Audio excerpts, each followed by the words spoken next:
Hi there, friends. Welcome back to my channel. Today, in this video, I'm going to show you how to change appearance on TikTok. Please consider subscribing to my channel and liking this video. Let's get started, guys. Step 1. First, open the TikTok app and find the home screen menu. Step 2. Now tap on your profile picture at the right side of the screen corner. Step 3. Next, tap on the 3 lines option at the top right of the screen. Step 4. Now, locate the Settings and Privacy option at the bottom of the screen and tap on it. Step 5.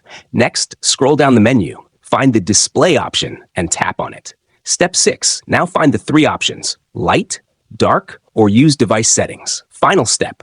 For the last and most important step, tap on the Dark Mode option to turn it on, Dark Mode instantly. Next, tap on the Light option to turn on Light Mode instantly. Tap on the Use Device Settings option to turn it on instantly.